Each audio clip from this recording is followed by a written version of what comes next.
মার্ক্সবাদ বিপ্লব সংক্রান্ত তত্ত্ব।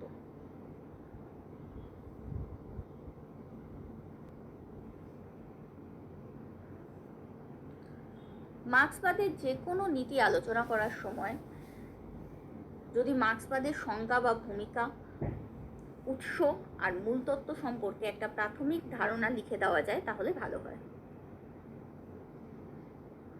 উত্তরটা সেইভাবেই শুরু করছি। ভূমিকা। ভিআই লেনিনের মতে মার্ক্সের দৃষ্টিভঙ্গি ও শিক্ষামালার নামই হলো মার্ক্সবাদ। মার্ক্সবাদ শব্দটা শুনলেই বোঝা যায় যে মার্ক্সের দৃষ্টিভঙ্গি ও শিক্ষামালার নামই মার্ক্সবাদ।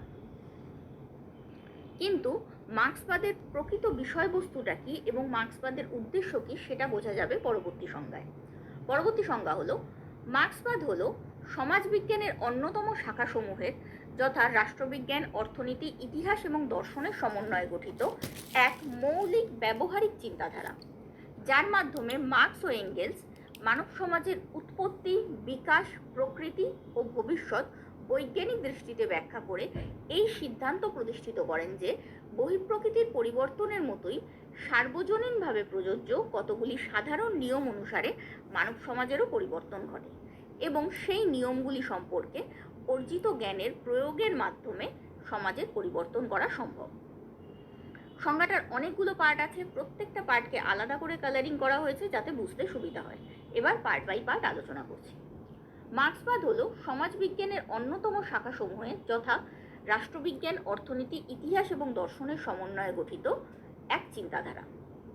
সমাজবিজ্ঞানের 4টে মেন শাখা রাষ্ট্রবিজ্ঞান, অর্থনীতি, ইতিহাস এবং দর্শনের কম্বিনেশনে গঠিত একটা মতবাদ হলো মার্ক্সবাদ।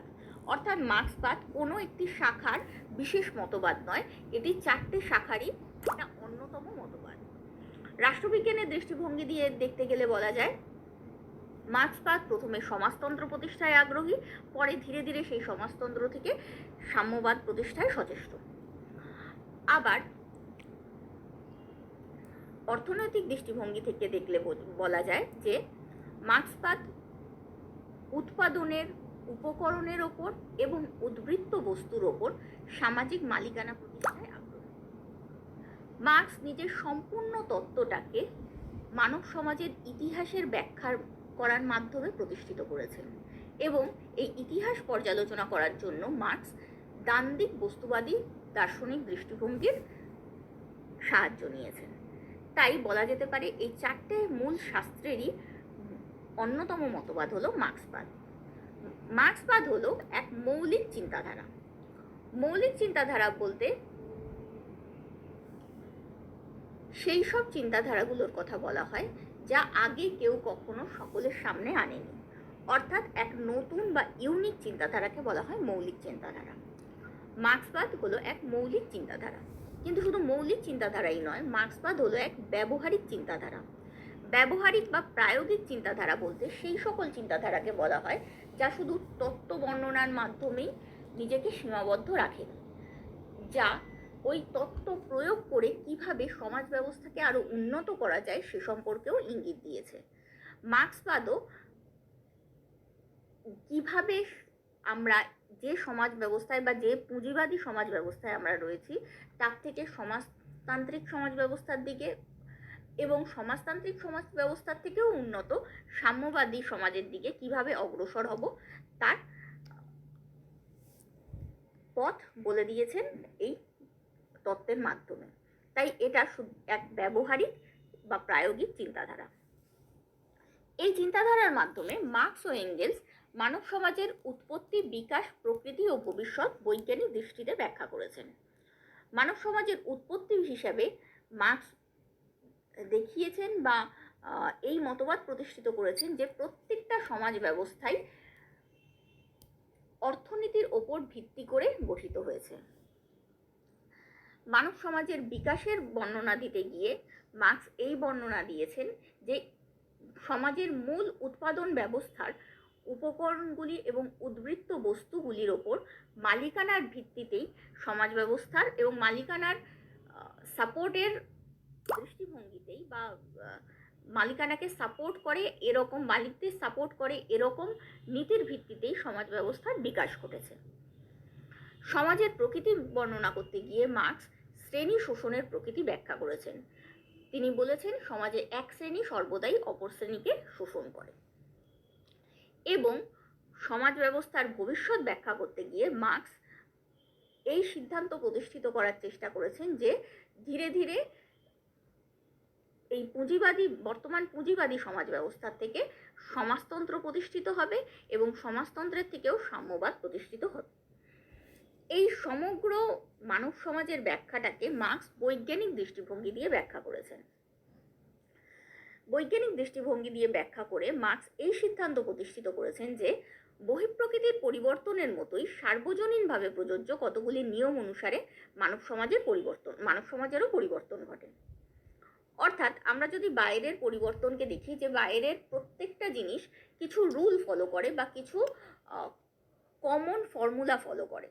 যেমন আমরা যদি একটা জড়বস্তু জলের কথা বলি, জল অন্যান্য পরিস্থিতি অপরিবর্তিত থাকলে একটা নির্দিষ্ট টেম্পারেচারে বাষ্পীভূত হয় এবং একটা নির্দিষ্ট টেম্পারেচারে বরফে পরিণত হয়।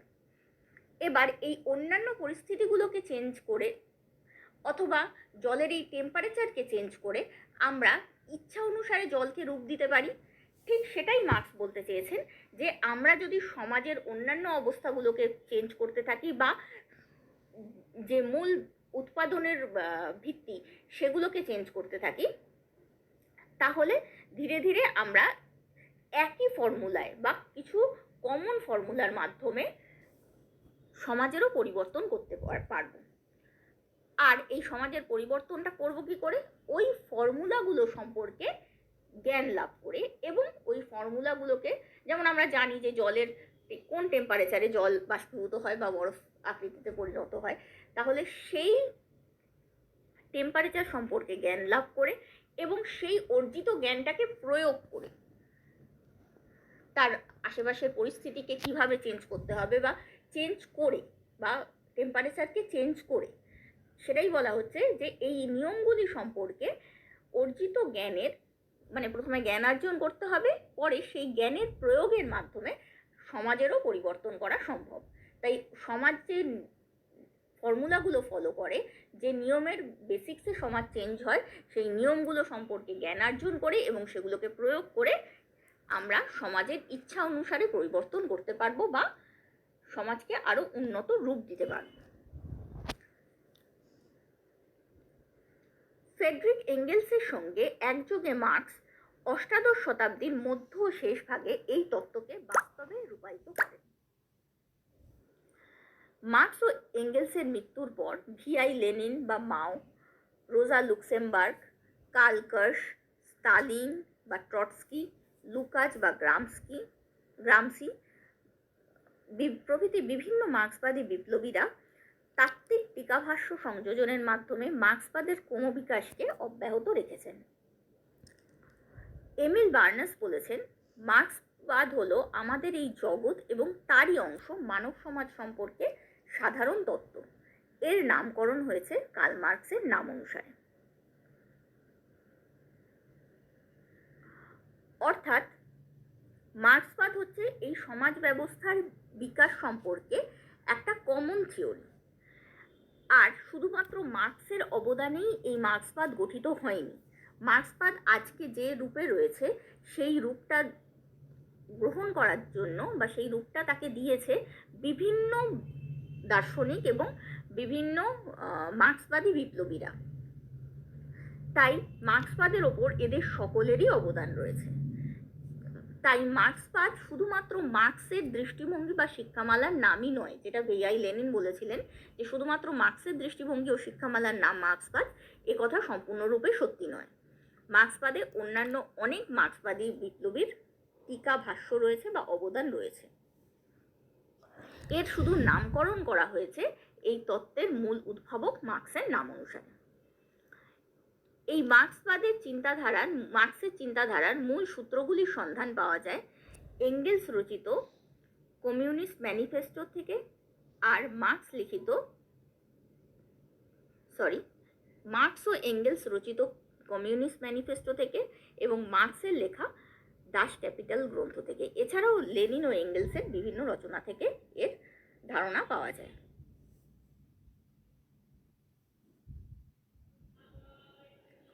উৎস। এখানে মার্ক্সবাদের সম্পূর্ণ উৎসের কথা আলোচনা করা হয়নি, কারণ বিপ্লব সংক্রান্ত তত্ত্বটা ধরতে গেলে মার্ক্সই উদ্ভাবন করেছেন। তাই বাকি মার্ক্সের টোটাল থিওরিটার যারা অনুপ্রেরণা ছিলেন শুধুমাত্র সেগুলোর কথাই লেখা হয়েছে। তাই উৎসটা অনেক ছোট করে এই তত্ত্বের ক্ষেত্রে লেখা হয়েছে। অন্যান্য তত্ত্বের ক্ষেত্রে এগুলো এরকম নয়, আরো ব্যাখ্যা দিয়ে লিখতে হবে অন্যান্য তত্ত্বের ক্ষেত্রে। উৎস। লেনিনের মতে জার্মান চিরায়ত দর্শন, ব্রিটিশ চিরায়ত অর্থশাস্ত্র এবং ফরাসি সমাজতন্ত্র তথা সাধারণভাবে ফরাসি বিপ্লবী মতবাদ 19 শতকের এই তিনটি ভাবাদর্শগত প্রবাহের ধারাবাহক ও প্রতিভাধর পূর্ণতা সাধক হলেন মার্ক্স। অর্থাৎ 19 শতাব্দীর তিনটে নীতি বা তিনটে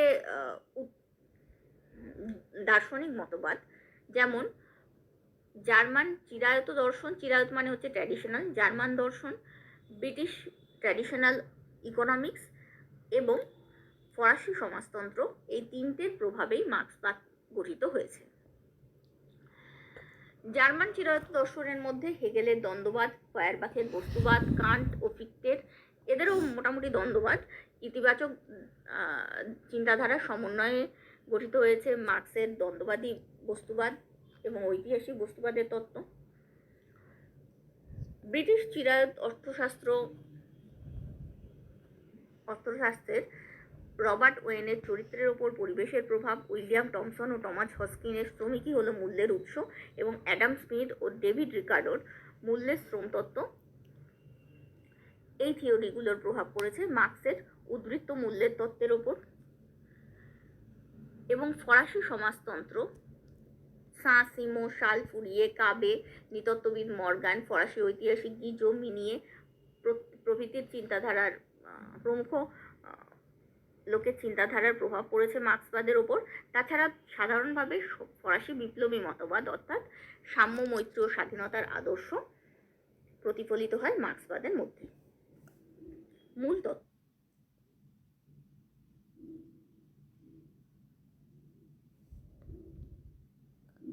মূল তত্ত্ব বলার আগে আরেকটা কথা এক্ষেত্রে উল্লেখযোগ্য যে উদারনীতিবাদ বা মার্ক্সবাদের সম্পূর্ণ বিপরীত যে মতবাদ, সেই উদারনীতিবাদেও ফরাসি বিপ্লবের সাম্য, মৈত্রী ও স্বাধীনতার আদর্শকে গ্রহণ করা হয়েছে।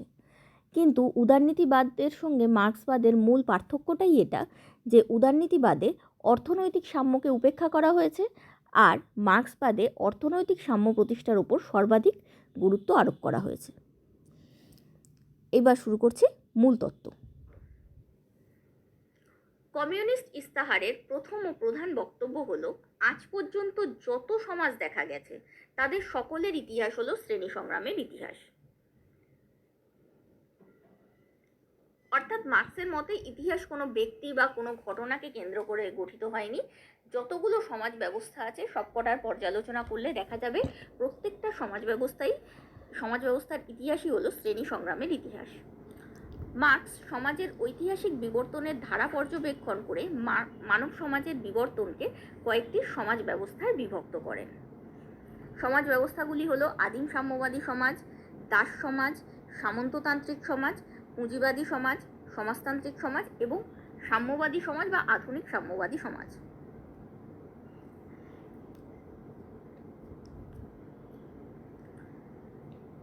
মার্ক্সের মতে অর্থনীতি হলো প্রত্যেকটি সমাজ ব্যবস্থার চালিকা শক্তি।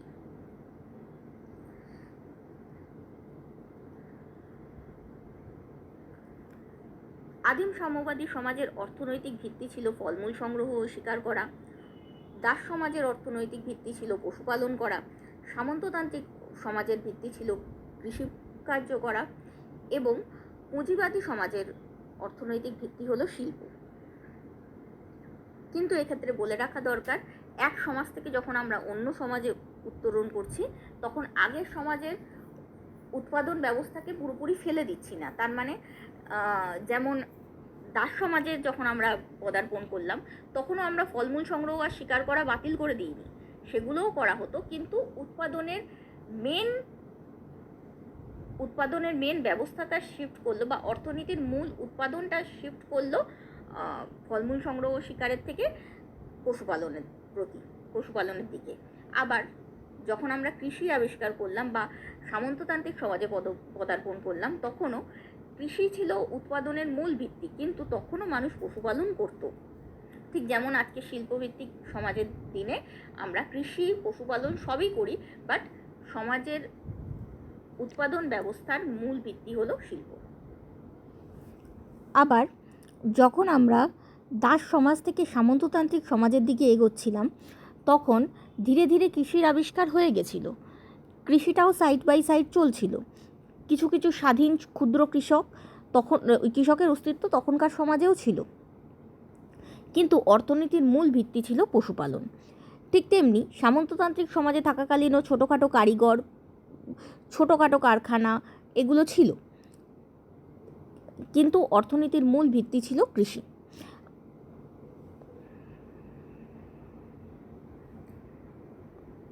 উৎপাদনের উপকরণ এবং উৎপাদিত বস্তুর বন্টনের উপর ভিত্তি করে প্রতিটি সমাজ ব্যবস্থায় দুটি পরস্পর বিরোধী শ্রেণীর উদ্ভব হয়।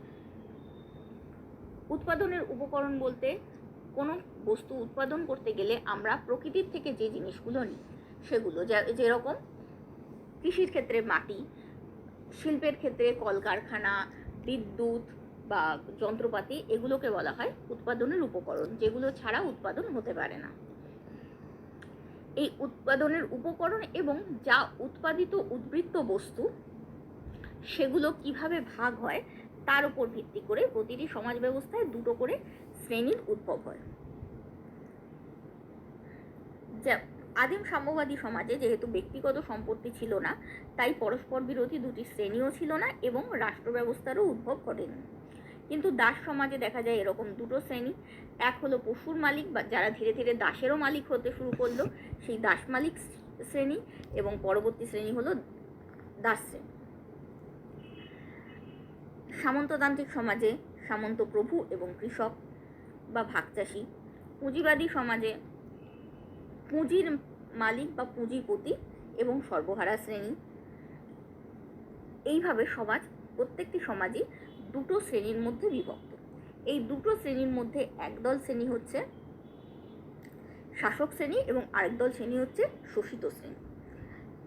যেমন পশুপালক দাস সমাজে দাস মালিক বা পশুর মালিক ছিল শাসক শ্রেণী এবং দাস ছিল শোষিত শ্রেণী। সামন্ততান্ত্রিক কৃষিপ্রধান সমাজে সামন্ত প্রভু হলো শাসক শ্রেণী এবং কৃষক বা ভাগচাষী হলো শোষিত শ্রেণী। পুঁজিবাদী শিল্পভিত্তিক সমাজে পুঁজিপতি হলো শাসক শ্রেণী এবং সর্বহারা শ্রেণী হলো শোষিত শ্রেণী। এই পরস্পর বিরোধী শাসক শ্রেণী এবং শোষিত শ্রেণীর দ্বন্দ্বের একটা বিশেষ পর্যায়ে বিপ্লবের মাধ্যমে সেই সমাজ ব্যবস্থার পরিবর্তন সাধিত হয়। এখানেই মার্কস বলতে চাইছেন যে এই দুটো শ্রেণীর মধ্যে যে একটা সংঘাত লেগে থাকে, যে এরা পরস্পরের সমান নয়, পরস্পরের বিরোধী, এই সংঘাতের জন্যই একটা বিশেষ পর্যায়ে গিয়ে বিপ্লবের মাধ্যমে সমাজ ব্যবস্থার পরিবর্তন হয় এবং অপেক্ষাকৃত উন্নত এক সমাজ ব্যবস্থার সৃষ্টি হয়। ঠিক যেমন দাস সমাজ থেকে সামন্ততান্ত্রিক সমাজ এবং সামন্ততান্ত্রিক সমাজ থেকে পুঁজিবাদী সমাজ ব্যবস্থার প্রতিষ্ঠিত হয়েছে। মার্কসের মতে এই পুঁজিবাদী সমাজ ব্যবস্থাও বিপ্লবের মাধ্যমে পরিবর্তিত হবে এবং সমাজতান্ত্রিক সমাজ গঠিত হবে।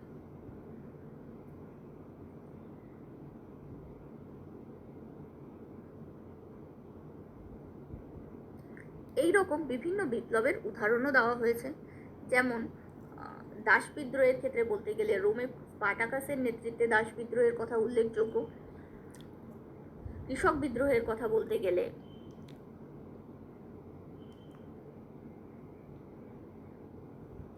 বলতে হয় 1831 সালে জন বল এবং ওয়ার্ড টাইলারের নেতৃত্বে হওয়া কৃষক বিদ্রোহের কথা। আবার সমাজতান্ত্রিক বিপ্লবের কথা বলতে গেলে বলা যায় 1917 সালে রাশিয়ার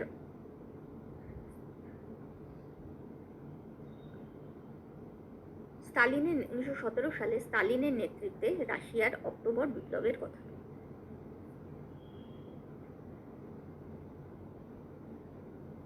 মার্কসের মতে সমাজতান্ত্রিক রাষ্ট্র প্রতিষ্ঠিত হলে আবার তারও পরবর্তী পর্যায়ে গ্রাম শহর, মানসিক ও কায়িক শ্রম, এইরকম কিছু অবৈধ বা পরস্পর বিরোধী নয় সেই অর্থে, এই রকম কিছু দ্বন্দ্বের অবসান ঘটিয়ে মানুষ শেষ পর্যন্ত দ্বন্দ্বহীন, শোষণহীন এক সাম্যবাদী সমাজের প্রতিষ্ঠা করবে।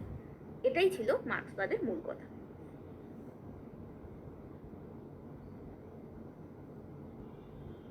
বিপ্লবের সংজ্ঞা। হাবার্ট আপথেকারের মতে বিপ্লব হলো এক ঐতিহাসিক প্রক্রিয়া, যা এমন এক সামাজিক রূপান্তরের দিকে এগিয়ে যায় ও তাতে চূড়ান্তভাবে উপনীত হয় যেখানে একটি শাসক শ্রেণী অপরটির দ্বারা অপসৃত হয় এবং এই নতুন শ্রেণীটি পুরনোটির তুলনায় উন্নততর উৎপাদন ক্ষমতা ও সামাজিক দিক থেকে প্রগতিশীল সম্ভাবনাকে প্রতিফলিত করে। অর্থাৎ হাবার্ট আপথেকারের মতে বিপ্লব হলো একটা ঐতিহাসিক প্রক্রিয়া, যার ইমিডিয়েট ফল হলো সামাজিক রূপান্তর। আর এই সামাজিক রূপান্তরের দুটো দিক আছে।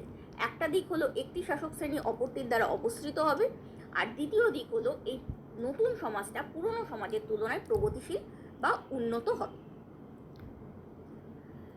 মার্ক্সের মতে বিপ্লব হলো ইতিহাসের চালিকা শক্তি, অর্থাৎ বিপ্লবের মাধ্যমেই সমাজ ব্যবস্থার বিকাশ ঘটে।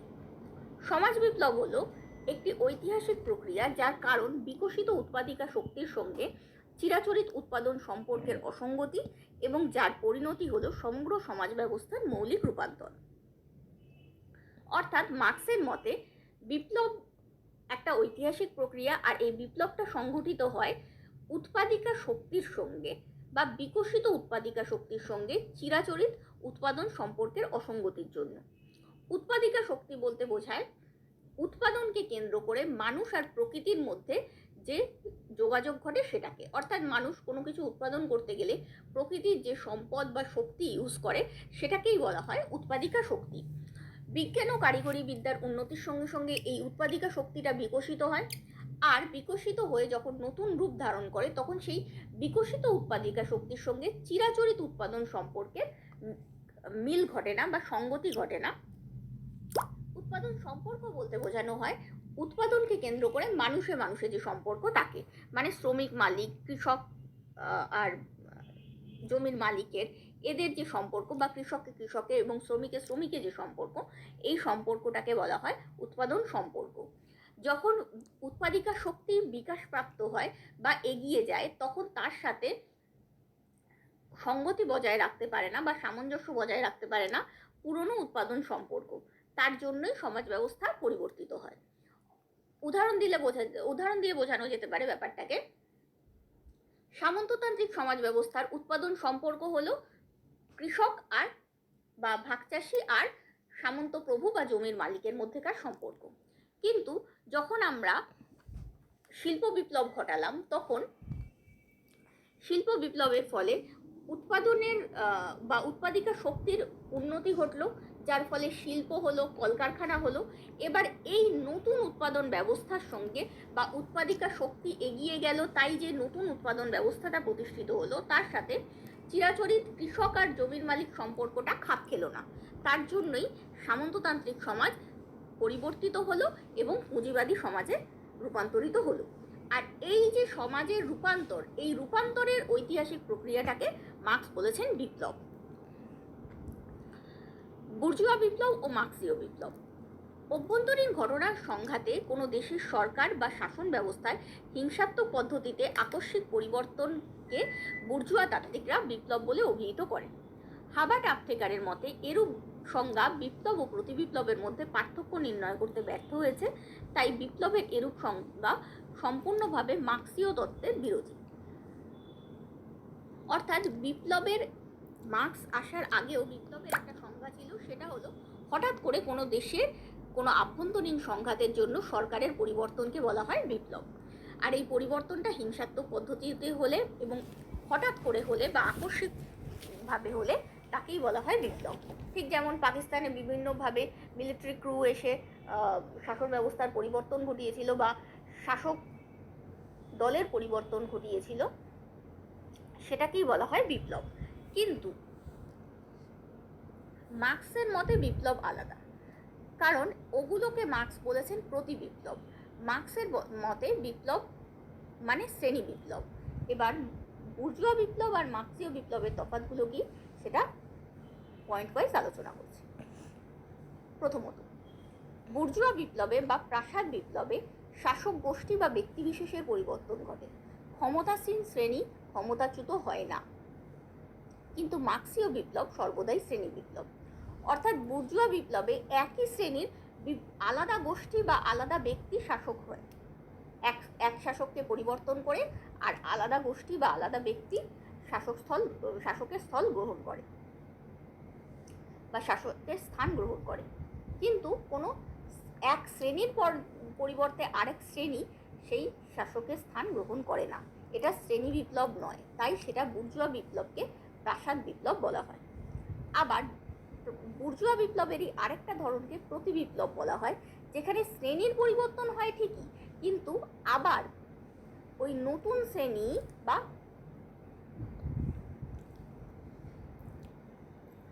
ওই পুরনো শ্রেণীকে সরিয়ে যে নতুন শ্রেণী ক্ষমতা দখল করলো তারা সাময়িকভাবে প্রাধান্য অর্জন করে, কিন্তু আবার তারাও একটাভাবে শোষক শ্রেণীতেই পরিণত হয়। তারা সমাজকে উন্নতির দিকে নিয়ে যাওয়ার পরিবর্তে সমাজকে আবার অবনতির দিকেই নিয়ে যায়, সেটাকে বলা হয় প্রতিবিপ্লব। সেই প্রতিবিপ্লবকেও মার্ক্স বিপ্লব বলেন না। মার্ক্সের মতে বিপ্লব হতে গেলে শাসক শ্রেণীর পরিবর্তন ঘটা জরুরি এবং তার সাথে সাথে সমাজ ব্যবস্থাকেও উন্নত করা জরুরি। বুর্জুয়া বিপ্লবে শুধুমাত্র শাসন ব্যবস্থা পরিবর্তিত হয়, কিন্তু মার্ক্সীয় বিপ্লবে সমাজ জীবনের রাজনৈতিক, অর্থনৈতিক, সামাজিক সব ক্ষেত্রেই, এমনকি পুরনো বিশ্বাস, ধ্যান ধারণা, অভ্যাস ইত্যাদি ক্ষেত্রেও আমূল পরিবর্তন ঘটে। মার্ক্সীয় বিপ্লব এমন এক ঐতিহাসিক প্রক্রিয়া যার ফলে সমগ্র পুরনো সমাজ ব্যবস্থার পরিবর্তন হয়। মার্ক্স যখন বিপ্লবের সংজ্ঞা দিয়েছেন তখন বলেই দিয়েছেন যার পরিণতি হলো সমগ্র সমাজ ব্যবস্থার মৌলিক রূপান্তর। তাই মার্ক্সীয় বিপ্লব যখন ঘটে তখন রাজনৈতিক, অর্থনৈতিক, সামাজিক, এমনকি ধ্যান ধারণা, বিশ্বাস, অভ্যাস সব কিছুর আমূল পরিবর্তন ঘটে, তাকেই বলে মার্ক্সের ভাষায় বিপ্লব। কিন্তু বুর্জুয়া বিপ্লবের মাধ্যমে শুধু শাসন ব্যবস্থার পরিবর্তন ঘটে। তৃতীয়ত,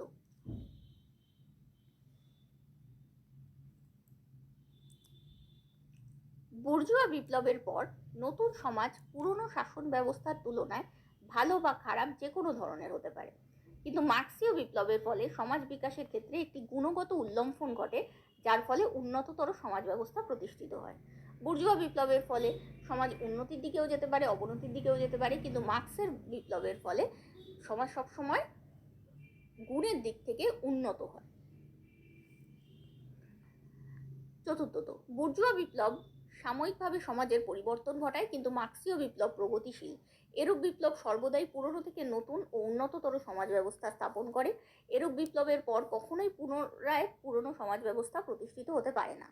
কোনো শ্রেণী বিপ্লবে সাময়িকভাবে প্রাধান্য অর্জন করলেও কোনো রক্ষণশীল শ্রেণী যদি ক্ষমতাসীন হয় তাহলে তাকেও বিপ্লব না বলে প্রতিবিপ্লব বলাই সঙ্গত। মানে মার্ক্সের বিপ্লবটা চিরস্থায়ী, বা চিরস্থায়ী বলতে আর পিছনের দিকে যাবে না, এগিয়ে যেতে পারে। বুর্জুয়া বিপ্লবের মাধ্যমে সাময়িকভাবে সমাজের পরিবর্তন ঘটতেই পারে, বা কোনো কোনো সময় এক শ্রেণীর জায়গায় আরেক শ্রেণীও ক্ষমতায় আসতেই পারে, কিন্তু সেই নতুন শ্রেণী যদি আবার রক্ষণশীল হয় তাহলেও সেটাকে বিপ্লব বলা যায় না, সেটাকে প্রতিবিপ্লব বলা হয়।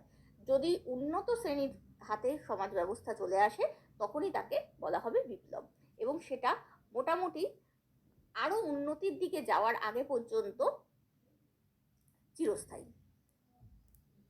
চিরস্থায়ী তো বলা যায় না, স্থায়ী, সেটা কোনো সাময়িক বিপ্লব নয়। সর্বোপরি মার্ক্সীয় বিপ্লব ঐতিহাসিক বিবর্তনের এক বিশেষ সময় উৎপাদিকা শক্তির বিকাশের সঙ্গে উৎপাদন সম্পর্কের অসঙ্গতির অবশ্যম্ভাবী পরিণতি রূপে ঘটে, কিন্তু বুর্জুয়া বিপ্লব জনশক্তির আকস্মিক ও সাময়িক বহিঃপ্রকাশ। মার্ক্সীয় বিপ্লব একটা ঐতিহাসিক ধারায় ঘটে, কিন্তু বুর্জুয়া বিপ্লব হঠাৎ করে ঘটে এবং সাময়িকভাবে ঘটে। বিপ্লবের কারণ, মার্ক্স ও এঙ্গেলসের মতে আজ পর্যন্ত যত সমাজ দেখা গেছে তাদের সকলের ইতিহাস হলো শ্রেণী সংগ্রামের ইতিহাস। এই শ্রেণী সংগ্রাম বা সামাজিক দ্বন্দ্বের পেছনে রয়েছে উৎপাদন শক্তি এবং উৎপাদন সম্পর্কের মধ্যে দ্বন্দ্ব। যখন কোনো সমাজে উৎপাদন শক্তির সঙ্গে সমাজের উৎপাদন সম্পর্কের অসঙ্গতি দেখা দেয় তখন পুরনো ব্যবস্থাকে ধ্বংস করে তার ধ্বংসস্তূপের উপর নতুন সমাজ গড়ে তোলার জন্য সমাজ বিপ্লব ঘটে, যেটা অলরেডি বুঝিয়ে দিয়েছি। বিজ্ঞান ও প্রযুক্তির উন্নতির ফলে উৎপাদন শক্তির উন্নতি ঘটে।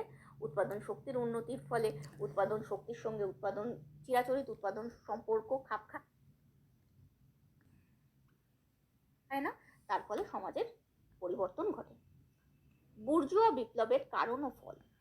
মার্কস ও এঙ্গেলস কমিউনিস্ট ম্যানিফেস্টোতে বলেছেন, উৎপাদন ও বিনিময়ের যেসব উপায়কে ভিত্তি করে বুর্জুয়া শ্রেণী নিজেদের গড়ে তুলেছে তাদের উৎপত্তি সামন্ত সমাজের মধ্যে। উৎপাদন ও বিনিময়ের এইসব উপায়ে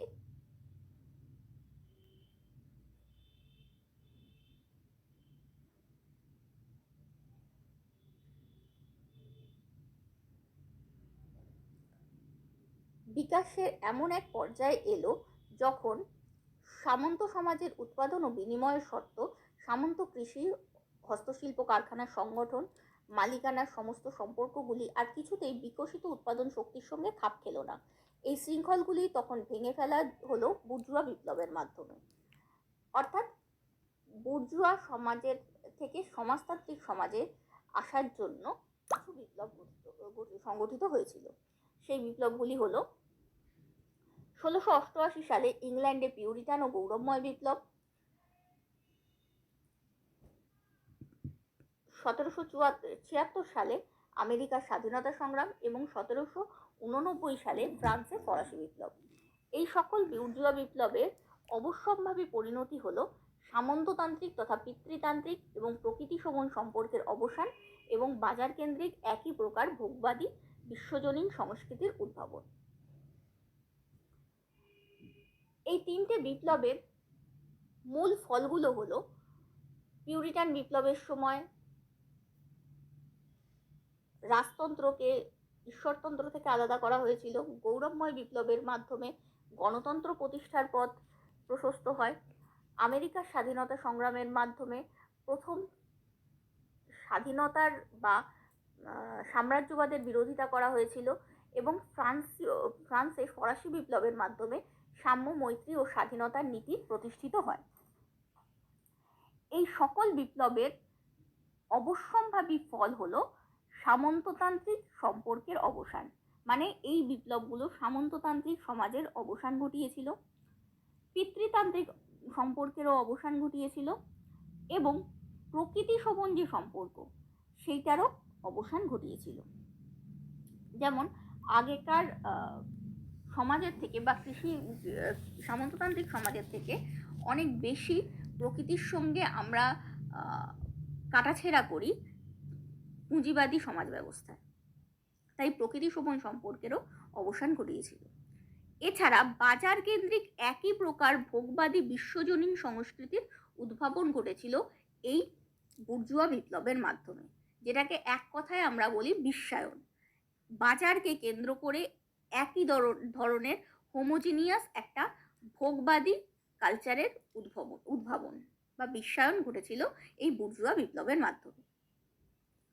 এরপর মার্কসের কথা হচ্ছে যে এরপর হবে সমাজতান্ত্রিক বিপ্লব, যেটা অলরেডি রাশিয়া, চায়না, কিউবা এবং নর্থ কোরিয়ায় হয়ে গেছে। সমাজতান্ত্রিক বিপ্লবের উদ্দেশ্য, ধনতান্ত্রিক ব্যবস্থায় প্রচলিত উৎপাদন শক্তির সঙ্গে উৎপাদন সম্পর্কের বিরোধ দেখা দিলে, ঠিক যেমন বিরোধ দেখা দিয়েছিল সামন্ততান্ত্রিক উৎপাদন সম্পর্কের সঙ্গে ধনতান্ত্রিক উৎপাদন শক্তির, সেই বিরোধ দেখা দিলে প্রলেতারীয় বিপ্লব আসন্ন হয়ে ওঠে। এই পরিবর্তিত অবস্থায় বুর্জুয়া শ্রেণী প্রতি বিপ্লবী হয়ে ওঠে। প্রতি বিপ্লবী মানে বিপ্লবকে থামানোর চেষ্টা করে, বিপ্লবের বিরুদ্ধে রিয়াকশন করে। আগে যেমন তারাই উদ্যোগী ভূমিকা নিয়ে বিপ্লবটাকে ঘটিয়েছিল, তারা এখন বিপ্লবটাকে থামাতে চায় এবং শ্রমিক শ্রেণী বিপ্লবী ভূমিকা গ্রহণ করে। মার্কসের মতে প্রলেতারীয় বিপ্লবের প্রাথমিক উদ্দেশ্য হলো বুর্জুয়া শক্তিকে উচ্ছেদ করে সর্বহারার একনায়কত্বে রাজনৈতিক শাসন প্রতিষ্ঠিত করা। তারপর সেই রাজনৈতিক শক্তির সাহায্যে সর্বহারা শ্রেণীর সমগ্র ব্যক্তিগত সম্পত্তির বিলোপ সাধন এবং উৎপাদন ব্যবস্থা সমষ্টিগত সমাজতান্ত্রিক অধিকার প্রতিষ্ঠিত করে শ্রেণী শোষণহীন সাম্যবাদী সমাজ ব্যবস্থার প্রবর্তনের দিকে এগিয়ে নিয়ে যাওয়া। তাহলে এই সমাজতান্ত্রিক বিপ্লবের উদ্দেশ্য কি? সমাজতান্ত্রিক বিপ্লবের মাধ্যমে প্রথমে প্রলেতারীয় গোষ্ঠী বা সর্বহারা গোষ্ঠী রাজনৈতিক ক্ষমতা দখল করবে, পরে উৎপাদনের উপকরণগুলির ওপর ব্যক্তিগত সম্পত্তির বিলোপ সাধন করে সামাজিক মালিকানা প্রতিষ্ঠিত করবে। এইভাবে ধীরে ধীরে সমাজে শ্রেণীর অস্তিত্বকে মিটিয়ে দেবে এবং ধীরে ধীরে শ্রেণী শোষণহীন বা দ্বন্দ্বহীন সাম্যবাদী সমাজ প্রতিষ্ঠিত করবে। বিপ্লবের চালিকা শক্তি। মার্ক্সের মতে বিপ্লব হলো ইতিহাসের চালিকা শক্তি, কিন্তু এই বিপ্লব কখনোই স্বতঃস্ফূর্তভাবে চালিত হয় না। এই বিপ্লবের চালিকা শক্তি হলো সমাজ বিপ্লব পরিচালনকারী শ্রেণী বা গোষ্ঠী। বিপ্লবের চালিকা শক্তি হিসেবে যে শ্রেণী কাজ করে তার মাধ্যমে বিপ্লবের প্রকৃতি নির্ধারণ হয়। মানে যে শ্রেণী বিপ্লব ঘটাচ্ছে সেই শ্রেণী অনুসারেই বিপ্লবের ফল নির্ধারিত হয়। যেমন পুঁজিবাদী বিপ্লবের মূল চালিকা শক্তি ছিল বুর্জোয়া শ্রেণী, আর সমাজতান্ত্রিক বিপ্লবের মূল চালিকা শক্তি হলো শ্রমিক শ্রেণী। বিপ্লবের সময়। সমাজতান্ত্রিক বিপ্লব ছাড়া নিছক বিবর্তনের মাধ্যমে পুঁজিবাদ থেকে সমাজতন্ত্রে উত্তরণ অসম্ভব। সর্বহারা শ্রেণী কোন ধরনের বিপ্লব করবে তা তাদের ইচ্ছার উপর নির্ভর করে না, তা নির্ভর করে বিপ্লবের অব্যবহিত পূর্বাবস্থা ও সর্বহারা শ্রেণী ও বুর্জোয়া শ্রেণীর শক্তি ও সাম্যের উপর। দেশের মধ্যে ও বিশ্বে বিপ্লব ও প্রতিবিপ্লবের সংঘাতের ওপরও তা বহুলাংশে নির্ভর করে। তাই 1917 সালে রাশিয়ায় সমাজতান্ত্রিক বিপ্লব সংগঠিত হলেও 1949 সালে চীনে গণবিপ্লব সংগঠিত হয়েছিল। অর্থাৎ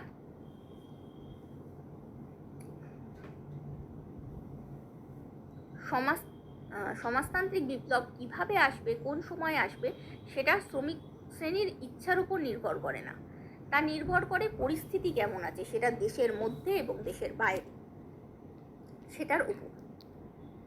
বিপ্লবের পটভূমি। লেনিনের মতানুসারে সমাজের অভ্যন্তরীণ দ্বন্দ্বের ফলে বিপ্লবের সূত্রপাত ঘটে, আবার বাহ্যিক দ্বন্দ্বের দ্বারা এই বিপ্লবের গতি ত্বরান্বিত হয়। বিভিন্ন সমাজ ব্যবস্থায় উন্নতির বৈষম্যের কারণে বাহ্যিক দ্বন্দ্ব দেখা দেয়। অর্থাৎ লেনিন বলতে চাইছেন যে বিপ্লবের শুরুটা হয় কোনো দেশের মধ্যে আভ্যন্তরীণ দ্বন্দ্বের ফলে, কিন্তু বিপ্লব কতটা স্পিডে এগোবে সেটা নির্ভর করে বিশ্বের পরিস্থিতির উপর। যেমন আমেরিকা আমাদের থেকে অনেক বেশি এগিয়ে, সেখানকার পরিস্থিতি আলাদা, আমাদের পরিস্থিতি আলাদা। এইভাবে বিশ্বের বিভিন্ন দেশের উন্নতির বৈষম্যের জন্য বাহ্যিক দ্বন্দ্বটা দেখা দেয়। লেনিনের মতানুসারে বিপ্লবের জন্য দু ধরনের পূর্বাবস্থা বা পূর্বশর্ত থাকা প্রয়োজন। এক হলো বিষয়গত অবস্থা এবং দ্বিতীয় হলো বিষয়ীগত অবস্থা। বিষয়গত অবস্থা হলো বৈপ্লবিক পরিস্থিতি বা অবস্থা। তার মতে বৈপ্লবিক অবস্থার সৃষ্টি হয় যখন 3 ধরনের শর্ত পূরণ হয়। 1. দেশে চরম সমস্যাজনিত কারণে শাসক শ্রেণীর পক্ষে কোনো পরিবর্তন ছাড়া দেশ শাসন করা অসম্ভব হয়ে পড়ে। দ্বিতীয়,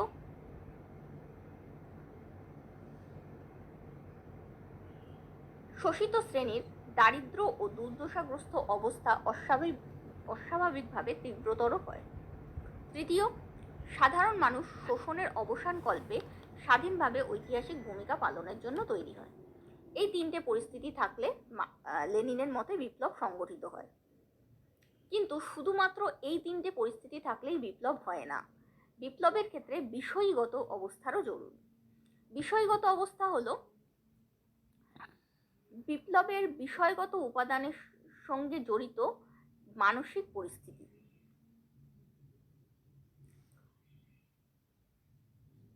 যেমন জনগণের বিপ্লবী চেতনা, সংগ্রামী মানসিকতা ও দৃঢ়তা। দ্বিতীয়ত, সংগঠিত জনশক্তির বিকাশ। তৃতীয়ত, সংগ্রামী অভিজ্ঞতা সম্পন্ন এবং নির্ভুল রণনীতি ও রণকৌশল নির্ধারণে ও জনগণকে নেতৃত্ব দানে সক্ষম একটি রাজনৈতিক দলের উদ্দেশ্য।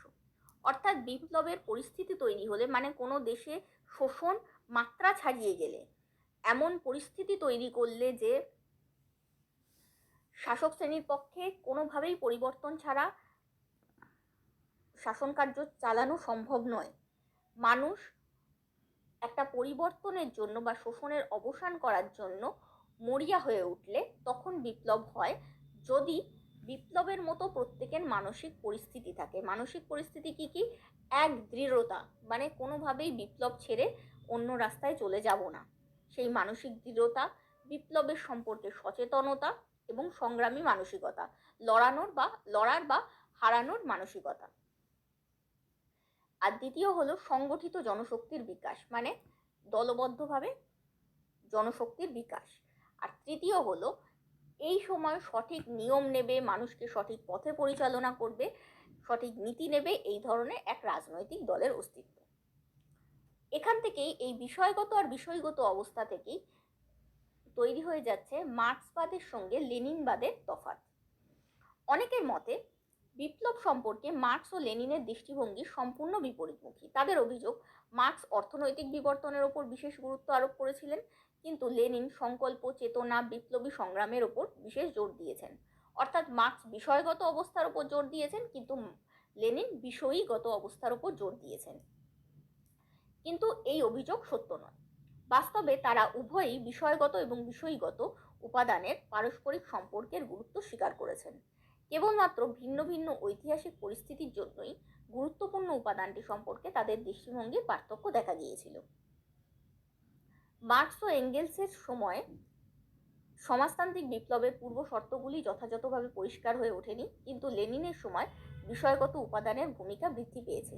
তাই এই নতুন ঐতিহাসিক অবস্থার পরিপ্রেক্ষিতে লেনিনের ধ্যান ধারণা মার্ক্সের ধ্যান ধারণা থেকে আপেক্ষিক রূপে আলাদা বলে মনে হয়। অর্থাৎ পারিপার্শ্বিক পরিস্থিতির জন্য তারা কখন কোন পরিস্থিতিতে কোন জিনিসটার উপর জোর দিয়েছেন সেটা আলাদা হয়ে গেছে। বিপ্লব ও হিংসা। বিপ্লব সহিংস পথে হবে নাকি হিংসাপূর্ণ পথে, নাকি শান্তিপূর্ণ পথে হবে, সে সম্পর্কে কোনো যান্ত্রিক সূত্র নেই। বিপ্লব কোন পথে হবে তা একান্তভাবেই নির্ভর করে শাসক শ্রেণীর উপর। অভিজ্ঞতা থেকে দেখা যায় যে শাসক শ্রেণী কখনোই স্বেচ্ছায় রাষ্ট্র ক্ষমতার হস্তান্তর করে না। শাসক শ্রেণী বল প্রয়োগের মাধ্যমে বিপ্লবকে দমন করতে চাইলে এক প্রকার বাধ্য হয়েই শ্রমিক শ্রেণী সহিংস পথ অবলম্বন করে। অর্থাৎ শাসক শ্রেণী যত দমন করতে চাইবে তত বিপ্লব সহিংস হবে। শাসক শ্রেণী শান্তিপূর্ণভাবে বিপ্লব সমাজের পরিবর্তনকে অ্যাকসেপ্ট করলে কখনোই শ্রমিক শ্রেণী নিজেদের রক্তপাত করে সহিংস পথ অবলম্বন করবে না। সমালোচনা। এলজে কার প্রমুখ বিপ্লবকে সর্বাপেক্ষা ক্ষতিকর ও বিপজ্জনক ধরনের সামাজিক পরিবর্তন বলে অভিহিত করেছেন। কারণ বিপ্লব হলো হিংসার নামান্তর মাত্র। কিন্তু বাস্তবে মার্ক্স ও এঙ্গেলস শান্তিপূর্ণ উপায়ে বিপ্লব সম্ভব বলেই মনে করতেন, এবং 1917 সালে ফেব্রুয়ারি বিপ্লবের পর রাশিয়ায় শান্তিপূর্ণ উপায়ে সমাজতান্ত্রিক বিপ্লবের কাজ সম্পন্ন করার জন্য লেনিন সচেষ্ট ছিলেন। কিন্তু কেরেনস্কি সরকার বলশেভিক পার্টিকে বেআইনি ঘোষণা করলে দমন পীড়নের সাহায্যে বিপ্লবের প্রচেষ্টাকে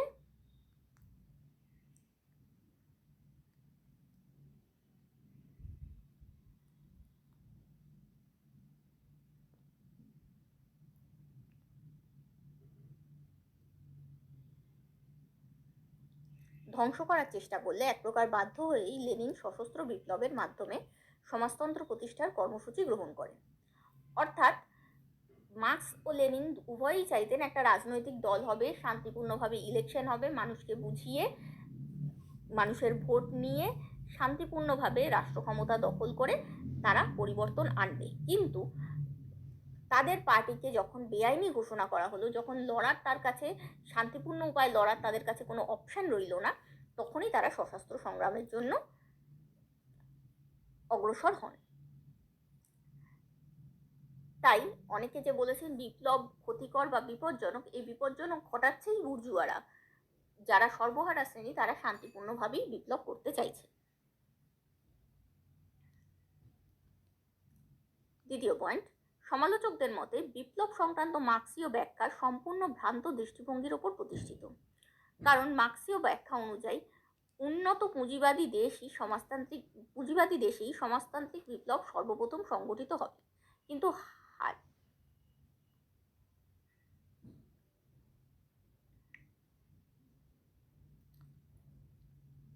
1917 সালে যখন বিশ্বের মধ্যে প্রথম রাশিয়াতে সমাজতান্ত্রিক বিপ্লব সাফল্য অর্জন করেছিল, সেই সময় রাশিয়া ছিল ব্রিটেন, ফ্রান্স প্রভৃতি পুঁজিবাদী উন্নত দেশের তুলনায় অনেক বেশি পশ্চাৎপদ। আবার 1949 সালে যখন চীনে বিপ্লব হয়, তখন চীন ছিল আধা ঔপনিবেশিক এবং আধা সামন্ততান্ত্রিক একটি দেশ। অর্থাৎ মার্কস বলেছেন পরপর সবকিছু হবে। একেবারে যেখানে নির্যাতন চরম আকার ধারণ করবে, যেখানে পুঁজিবাদের সব থেকে বেশি বিকাশ হবে এবং নির্যাতন চরম আকার ধারণ করবে, সেখানে আগে সমাজতন্ত্র আসবে, কিন্তু সেভাবে আসেনি। যখন রাশিয়ায় এসেছিল, রাশিয়াও অনেক দেশের থেকে পিছিয়ে ছিল, আবার যখন চীনে এসেছিল, চীন তো অনেকটাই পিছিয়ে ছিল। তাই বিপ্লব ওরম স্টেপ বাই স্টেপ আসেনি। তৃতীয়ত, মার্ক্সীয় তত্ত্ব অনুসারে বিপ্লবের মাধ্যমে সর্বহারা শ্রেণীর একনায়কত্ব প্রতিষ্ঠিত হবে এবং এরূপ সমাজতান্ত্রিক সমাজ ধাপে ধাপে সাম্যবাদ প্রতিষ্ঠার দিকে অগ্রসর হবে। কিন্তু বাস্তবে 1917 সালে রাশিয়ায় বিপ্লবের মাধ্যমে সর্বহারা শ্রেণী রাষ্ট্র ক্ষমতা দখল করতে সক্ষম হলেও সেখানকার সমাজতান্ত্রিক সমাজ সাম্যবাদের পরিবর্তে পুনরায় পুঁজিবাদ প্রতিষ্ঠার দিকে ধাপে ধাপে অগ্রসর হয়। একই ঘটনা রোমানিয়া, জার্মানি, চীন, কিউবা সহ প্রায় সব সমাজতান্ত্রিক রাষ্ট্রের সঙ্গেই ঘটেছিল এবং ঘটছে। অর্থাৎ মার্কস বলেছেন প্রথমে সমাজতন্ত্র হবে, তারপর ধীরে ধীরে সাম্যবাদ হবে, কিন্তু ব্যাপারটা সেরকম হয়নি। যেসব দেশে সমাজতন্ত্র এসেছিল তারা আবার ঘুরে পুঁজিবাদের দিকেই চলে যাচ্ছে। বুর্জোয়া তাত্ত্বিকরা বিপ্লবের জন্য মানুষকে এবং সামগ্রিকভাবে সমাজকে যে মূল্য দিতে হয় তার প্রয়োজন ও সার্থকতা সম্পর্কে প্রশ্ন তোলেন। অর্থাৎ তারা বলেন যে সশস্ত্র যখন বিপ্লব হবে তখন কিছু তো শ্রমিক শ্রেণীর মানুষেরই বেশি ক্ষতি হবে, সেটা নিয়েই বলেন যে এটা কি সত্যিই প্রয়োজন আছে। অনেক সমালোচকদের মতে অসাংবিধানিক উপায়ে বিধিবদ্ধ সরকারকে পরিবর্তন করা অগণতান্ত্রিক। এরূপ অকাম্য কাজকে তত্ত্বগত রূপ দেওয়া ন্যায়সঙ্গত নয়। অর্থাৎ আমি ভায়োলেন্সকে প্রমোট করছি, এটা যুক্তিযুক্ত নয়। গুরুত্ব: মার্কস ও এঙ্গেলসের বিপ্লব সংক্রান্ত তত্ত্ব রাষ্ট্রবিজ্ঞানে এক অমূল্য অবদান হিসেবে স্বীকৃত। বিশ্বের নির্যাতিত নিপীড়িত মানুষের কাছে বিপ্লব সংক্রান্ত মার্ক্সীয় তত্ত্ব এক যুগান্তকারী অনুপ্রেরণা। অধ্যাপক ল্যাস্কি বলেছেন, পৃথিবীর বিভিন্ন দেশে যেখানে মানুষ নিজেদের অবস্থার উন্নতির চেষ্টা করছে সেখানে মার্ক্সের বাণী প্রেরণা দিয়েছে। যতদিন সমাজে শ্রেণী, শোষণ ও অসাম্য থাকবে ততদিন পরিত্রাণ ও উত্থানের হাতিয়ার হিসেবে মার্ক্সের বিপ্লব সংক্রান্ত তত্ত্বের প্রাসঙ্গিকতা ও প্রয়োজনীয়তা স্বীকৃত হতে বাধ্য। উত্তরটা ভালো লাগলে প্লিজ লাইক, শেয়ার আর সাবস্ক্রাইব করো। আর এরকম কোনো প্রশ্নের উত্তর জানতে ইচ্ছা হলে অবশ্যই কমেন্ট করো। Thank you.